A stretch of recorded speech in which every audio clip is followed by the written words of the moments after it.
Hi, this is Dr. Ty Vincent, making another video about low-dose immunotherapy. This one is about doing test exposures if you have allergies. So one of the big differences when we treat allergies versus treating chronic immune issues that are against internal antigens is that you have to also be exposed to the antigen in order to have your symptoms, which is different from treating like Lyme disease or acne or Crohn's disease or something, where the antigen is some organism that lives in the body, and when we give you the dose, the LDI dose, your symptoms will just change passively over the course of the week, for better or for worse, and you're just watching things for passive changes. If we're treating allergies, and you have been able to successfully avoid those exposures, you will also have to expose yourself to the allergen in order to tell if the dose worked at all. And that gives people a certain amount of anxiety, especially if your allergies are really severe, life-threatening anaphylaxis, things like that. So we're gonna talk about how to do this in sort of a structured, strategic way that's safe and that will give us the information that we need. If you have a fairly minor kind of reaction and it's not severe, you might just have to do whatever your exposure is that sets you off. For whatever the thing is you're allergic to, whether it's a food, it's grass, it's an animal, it's a chemical, keep in mind, you need to use an exposure that you know will trigger a reaction. So don't try to use a test item that you have never tested before. Use things that you know set you off. We want something that's reliable based on your experience and your history. You only need to do whatever exposure you would expect to cause a reaction initially.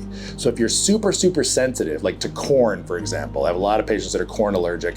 I'll have them get frozen organic corn and just eat one kernel.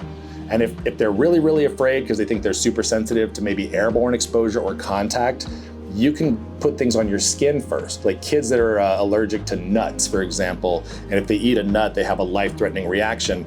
The vast majority of the time, they'll have a reaction on the skin with contact. So you could take a little bit of almond butter or walnut or whatever, and if it's a little kid, rub it on their back in the middle so they're not gonna touch it and get it in their mouth.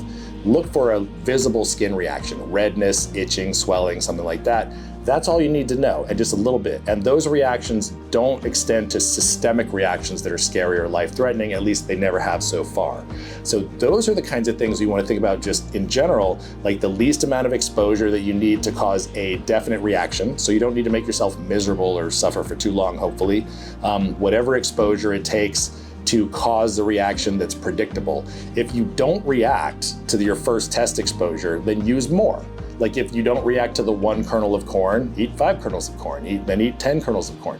Just kind of keep stepping it up until you find out one of two things.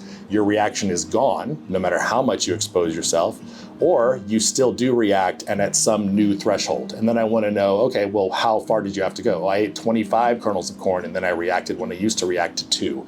So it tells us that maybe we're moving in the right direction, but there's still distance to be covered. So think about that with the test exposures. You've got to have something that you know you react to. It needs to be something that's reliable and reproducible every time the same, whether it's a chemical, a cat, a dog, grass, mold exposure, whatever. In terms of mold exposure, which is a common one, thrift stores tend to make a good test exposure. If you haven't had experience with that, go into a thrift store, see if you get your symptoms, because there's lots of mold represented in thrift stores. Or if there's a particular building or location that you know sets you off that is infested with mold, use that, like your basement or some other thing in a restaurant you like to go to, something that you know has a mold exposure. Chemical items, a lot of people with chemical sensitivities, they will say, well, I don't keep any chemicals in my house. But you know where to find them, right? I mean, they exist all over the place. So you could go get a little car deodorizer, a little Christmas tree or something, or a little perfume sampler, or you could get some sunscreen or some lotion, whatever. You can obtain some small sample of something and then put it on your skin or smell it or whatever you have to do whenever you do your test exposure. You don't have to wallow in the stuff. You don't have to make yourself miserable. But what we need to know is definitively whether you still reacted or if you didn't. And if we can't structure and engineer a good test exposure with allergies, sometimes people just don't know what they're allergic to. Like we think they have food allergies and we don't know exactly which foods, like children with eczema, that's really common, for example, or people with chronic digestive symptoms. We think it's a food, don't know what. And in those cases, you don't have a good test exposure to use. We just use the antigen dilution and go progressively stronger until we see a change in symptoms, sort of the way we treat the chronic illnesses with internal antigens. So you don't have to have test exposures for us to still implement the therapy, but having good test exposures makes it far easier to tell if it's working or not, and we can make the right decisions.